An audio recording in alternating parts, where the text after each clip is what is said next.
Okay, we're live. Okay. This week, Laramie and I are presenting our good PowerPoint. Well, mine's a PowerPoint, but Mine is too.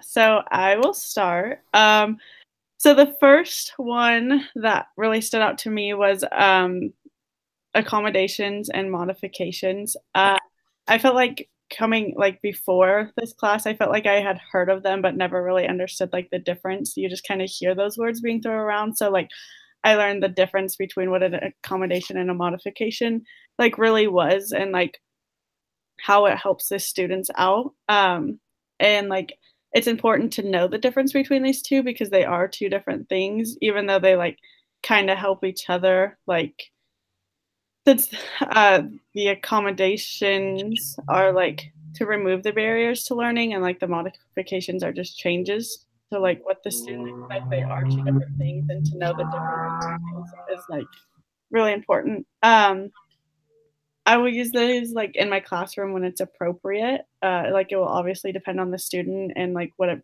is said in their IEP or whatever, but like obviously it will depend on the student what is being used. The second one is assistive technology.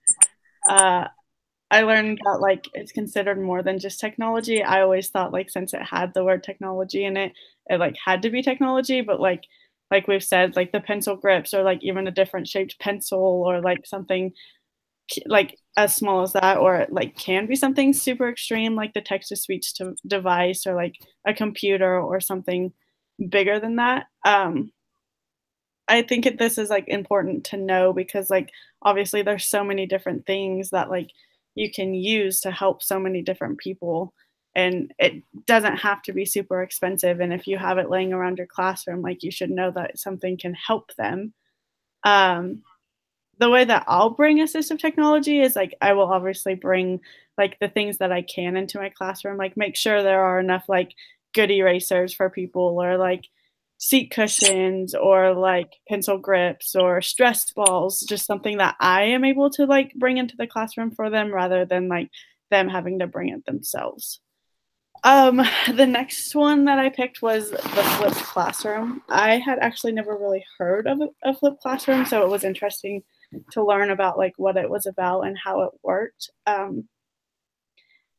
Like bringing a flipped classroom into the classroom, I guess, is important because like it allows a different dynamic to the classroom, so it lets students have more of a workshop time rather than spending the whole class being lectured to.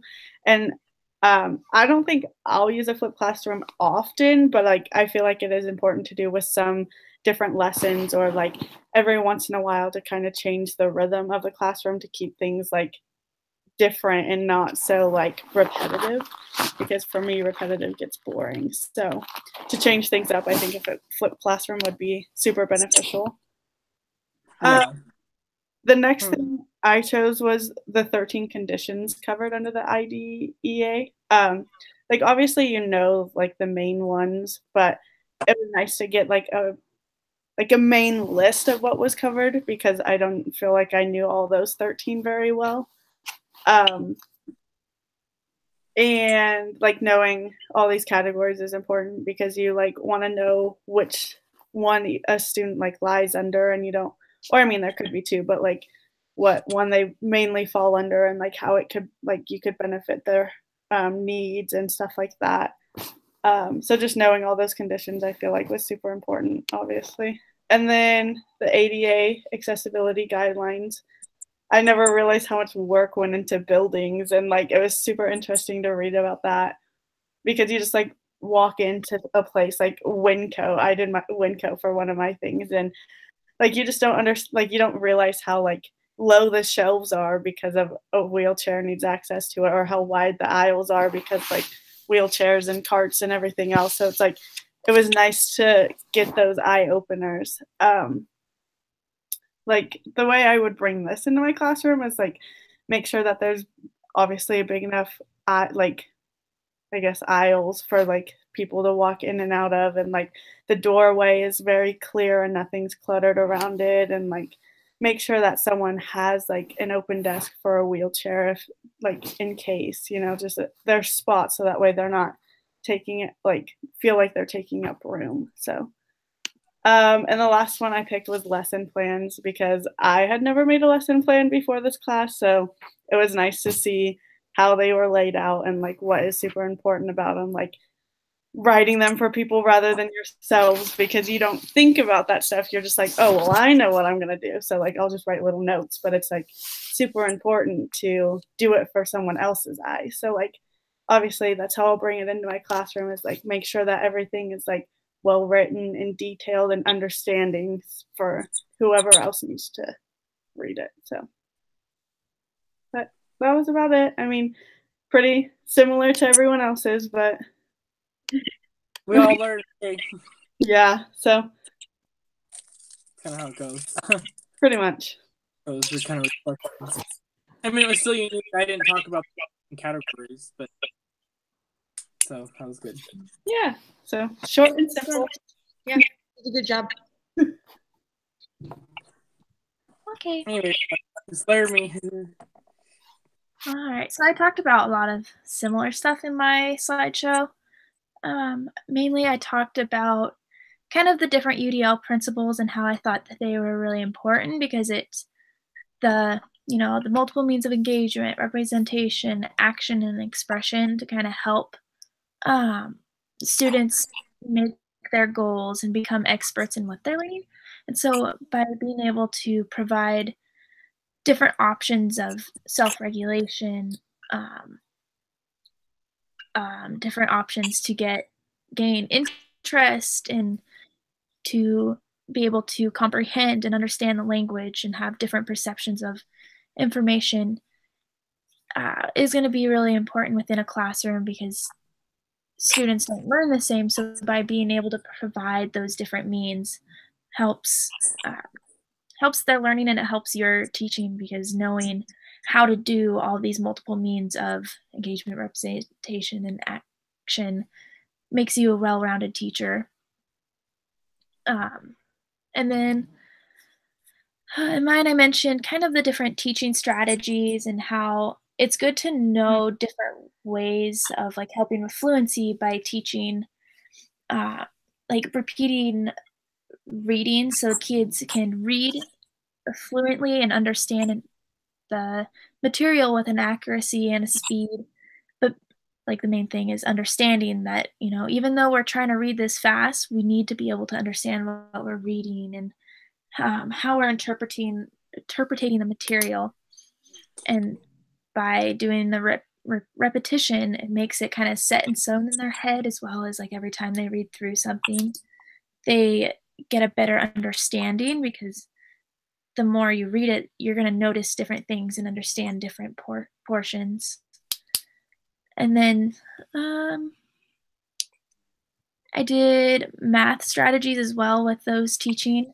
And having different ways to teach math is really important just because kids don't really comprehend math the same way. It's such a broad topic that can be interpreted in different ways. And so by having modeling to kind of show a visual of what everything is and being able to have kids work amongst their peers is a good learning because like I grew up always having to interact with my peers and I learned better from my peers than I did like my teachers. So by being able to incorporate that into a class ensures that, most kids will be able to understand their own meanings as well as what their peers are trying to verbalize. And then I think, again, the visual representation is another thing that I mentioned with the modeling, just to give kids a better understanding and kind of a hands-on experience. And then I also talked about lesson planning and having those two different models, kind of the I do, we do, I do, is a good way to help determine how much time you need to spend on each topic instead of just kind of like you were saying, learn about writing something because you understand, but if you understand and you have to have a substitute, it's a little harder if you're not writing out what you're needing. I personally didn't like the I do, we do model as much as the last model that we used with the UDL exchange, just because the exchange model had a lot of tips and kind of walked you through how to make an understanding or understandable layout of a lesson plan. But I think that both encouraged different aspects that kind of go hand in hand, that if you can incorporate the first I do, we do into the UDL exchange, you'll have a better and well-rounded lesson plan. And then I talked about assistive technology, so which it can be a wide range of different things to help students overcome disabilities and to meet their IEPs. And it can be pretty much anything, and I didn't realize that beforehand, like the pencil grips. Like, that's crazy to me, but it's also really good to know that that can be considered, because most kids can't make grasp a pen and you didn't realize it. But then a lot of other ones are like to help with communication, because I know communication can be hard at a young age if you're missing those tools. And I don't know, having kids be able to perform at their best wouldn't be possible without those different technologies. And then I covered the 13 conditions covered under the IDEA, which I think is important because there is such a broad coverage, but at the same time, it's really limited. And I didn't realize, how specific each rule or each condition was, like how it had hearing impairment and deafness in two different categories. And beforehand, I didn't realize that those were two different things. I kind of grouped them into one before. So I think being able to know each different category and why each student is in that category is really helpful, because, not all kids are the same. And so having this layout really kind of defines that and makes it clear. And then the last one that I talked about was the accommodations and modifications. Knowing the difference is important because not all students need modifications, and only students who are required with an IEP or a 504 plan need them, whereas an accommodation can help every student, not only just an individual, and it just changes what the student learns and not, or how the student learns and not what they're learning. And then knowing the accommodations, like how you're presenting material, is good to keep in mind, because again, a common student can help other students as well. And that's what I have. Wow. Good job. Wow. Yeah. Good. It was different than ours. So that was good. Yeah. I also mentioned the difference between I didn't mention it out loud, but in my PowerPoint, I mentioned that I put hearing impairment and deafness in the same category too. So yeah, way to pinpoint that, because I said that too, but I didn't say it out loud. But I did that. Yeah, I thought you did a good job with your presentation. Yeah, really good. Let me think. Yeah, that's pretty much. Yeah. Yeah, I think that's it. About that, it's like Dead Week, Yeah. Yeah. Essays and stuff, but yeah, I just turned in the link on the folder and then the PowerPoint. I don't know how you guys are gonna turn that in, but I think I don't know either. Yeah, I don't know. Is it on a slides? Because you could just share the slides. Yeah, I just did it on the PowerPoint. Do you think you can upload the PowerPoint on Blackboard? You can have the submission box, you can upload it. But yeah, that's what I did. I mean, I went through her link and just submitted it said choose whatever file I wanted from my desktop, and I got to do that, and then I sent her. Well, and then I would put the YouTube link video thing in the comments or whatever. Although I emailed her mine because that didn't go through when I did it. So Oh, yeah, it is. Yeah. oh well. So 1 page. So all we have left in this class, the 1 page reflection. Woo. Yeah. Okay. Well, I thought 2 weeks ago we were done with the discussion, but I guess another goodbye Fine. Yeah, for real this time. keeps happening. To each other somehow. I don't know. Like I said, maybe next semester. I'll probably see if you guys get into the education program. Yeah. Applying this semester? I'm applying in the fall. Oh, I'm already in. I'm like conditionally accepted right now. Just because. That's good. Oh yeah, I'll probably see you in the fall only classes this semester. This next semester, because there's a bunch of fall only online classes that you have to take. So you should get those out of the way. I have 3 online classes next fall. So yeah, so do I. So I think one of them's every Wednesday night with Shannon. Yeah. So, well, it's only 5 Wednesdays. Yeah.